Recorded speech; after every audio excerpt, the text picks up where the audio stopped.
যদি কোনো ব্যক্তি যুবক, স্পেশালি যুবক যার যৌবনের তাড়না আছে, এই যুবক যদি পবিত্র জীবন যাপন করতে পারে, আল্লাহ পাক ওই যুবককে দেখে অবাক হয়ে যান।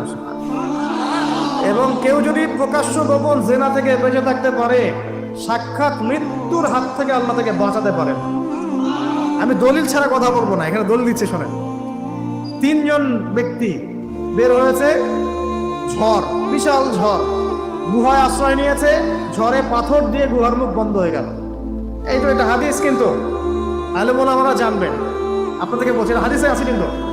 এখন গুহার মুখ খোলার কোনো অপশন নাই। এখন 3 জন পরামর্শ করছে, আমাদের কিছু নেক আমল দিয়ে আল্লাহর কাছে দোয়া করি, চল।